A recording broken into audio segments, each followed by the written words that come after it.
What's going on, ladies and gentlemen? I apologize about earlier video. For some odd reason, NVIDIA Broadcast had a brand new studio setting that was up, so I decided to try it. Hopefully this video works out a little bit better. I'm not sure if it's going to, so I hope there's no crackling on this one. But I do want to talk about something that a lot of you guys have been asking questions while I was on vacation. Plus, honestly, have been asking the same question pretty much throughout the entire time SLA's been out.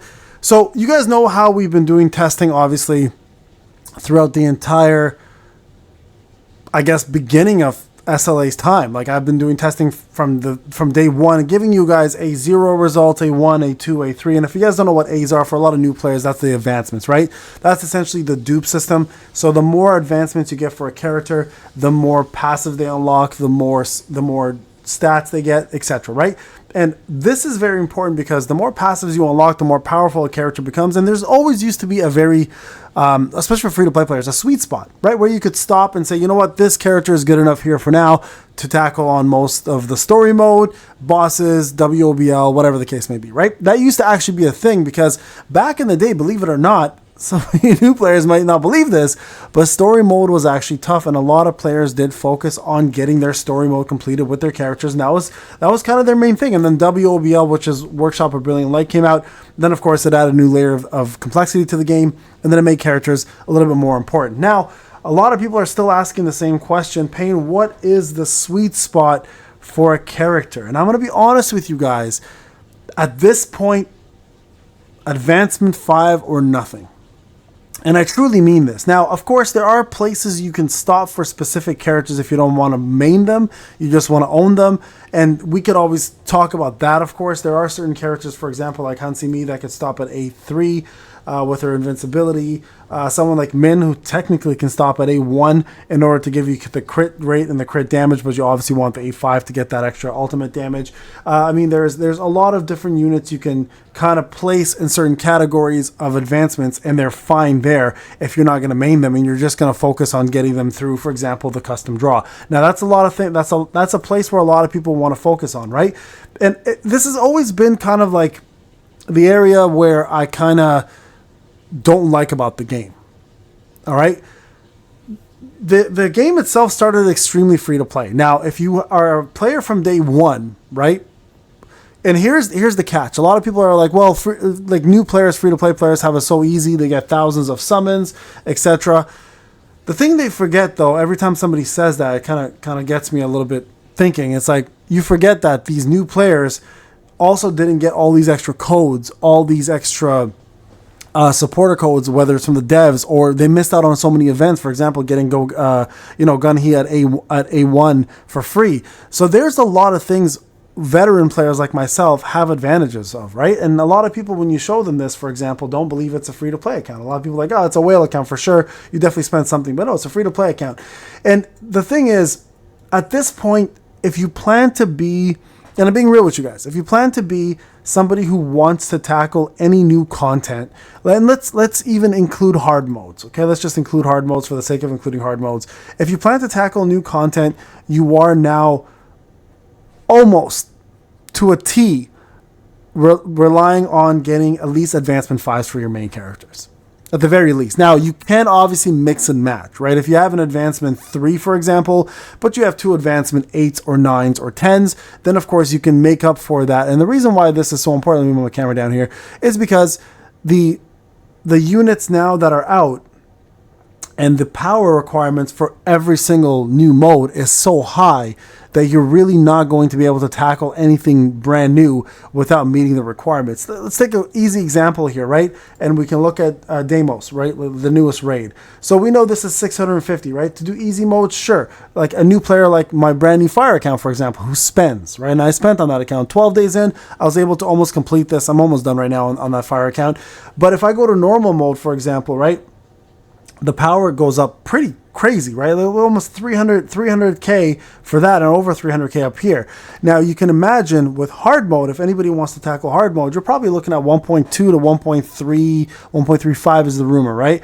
And anyone who wants to go anywhere near doing normal or hard mode, you are now looking at having advancement 5s and up. There is no more sweet spots. That doesn't exist. And I wanted to bring this up because I believe it's a very important aspect. Now with that that topic of advancements also comes the question of weapons. Where do I stop with weapons? Same thing, guys.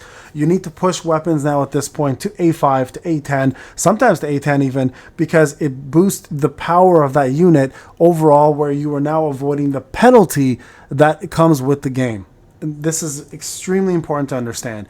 The biggest battle in this game will always be the penalty you face when you are doing any form of mode. So if you are a new player looking to tackle, for example, Deimos, and you are underpowered here, unless you're using a full crazy fire team like mine, but even my fire team on the pay to win account, on the Dolphin account that I have, the fire only team, is still a 580 something, and it's fully decked out. We're talking about A10 Yusuyun, we're talking about A5 Essel, A7 or A6 Gina, with A5 weapons to A10 weapons. Even with lower power, you're still getting up to that crazy scale, right? So it's important, guys, to note that if you are looking to compete for end game content, this game has become less free-to-play friendly.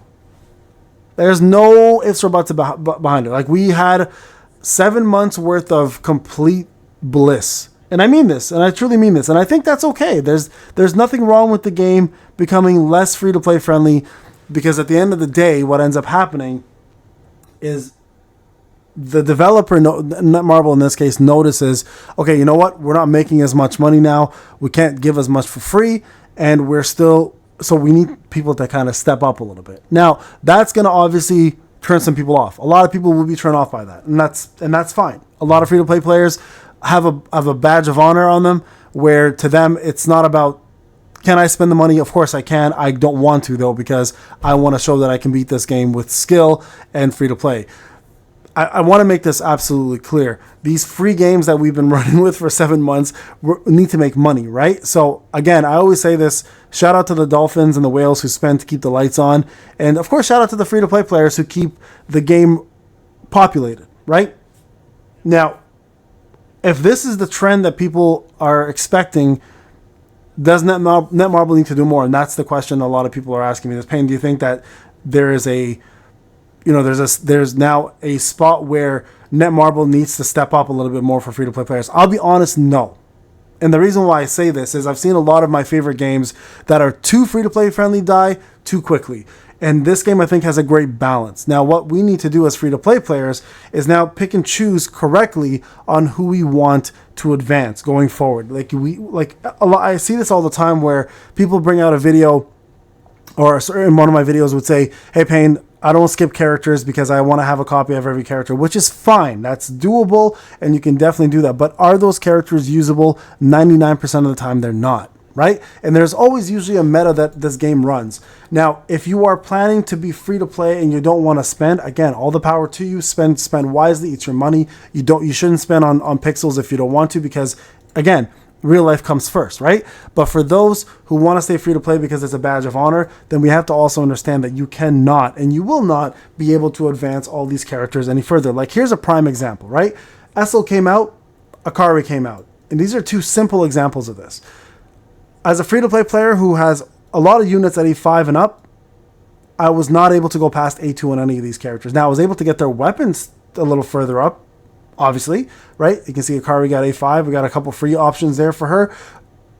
Essel, I was not actually able to do it. I can't go past A2. No matter how much they give me, it's really hard to do so. So it's gotten to the point where now you have to pick and choose and be smart about who you plan to go for and what you plan to go for, right? No longer are we at the point where this is going to be like, hey, I can go for every character and I can use every character. No. It doesn't work that way anymore. Now it's like, hey, what characters do I need? Who do I want to save for? And what am I willing to spend on if I have to?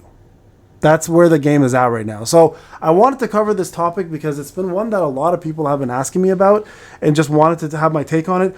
Do I think the game is still free-to-play friendly? Absolutely. Absolutely. Is it as free-to-play friendly as it was before? Absolutely not. Does Netmarble have a reason to make it more free-to-play friendly? I don't think so, because I think they have a very good balance. And like I said, I think we as free-to-play players, or any player as a matter of fact, needs to be a little bit smarter about the way we manage our resources. what we go for and who we go for going forward. And this is why it's becoming so important to understand. That's why they're doing these 40 days, 30-day banners. It's allowing us as a community to test a unit before everybody summons. I know everybody wants to summon day one for that character because it's new, but we have myself, we have Mouse, we have Zaf, we have all these people, content creators who do testing. And there's a reason why we do this testing, is to give you guys the best possible advice that we can muster with the testing team, so you guys can see whether a unit is worthwhile or not. Now, I do want to say one last thing on that topic. We cannot tell the future. For example, Thomas was an easy example of the best character that's come out in a very long time, dominated everything, and nowhere in hell did we know that Essel was going to come out and make Yusayun the best character all of a sudden. We can't predict futures. We can't tell what Netmarble's plan is. All we can do is tell you at the time what the raw data is and what to go for. So, no more sweet spots, guys. That whole topic is completely out the window. A5 or nothing if you plan to do endgame. Even further, A5 to A10 even at some points, depending where you are.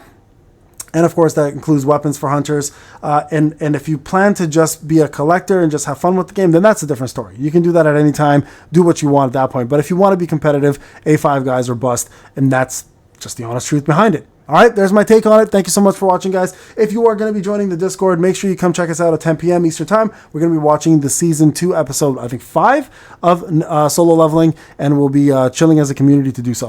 All right, folks, again, thank you so much for watching. I'll see you guys in the next one. Take care.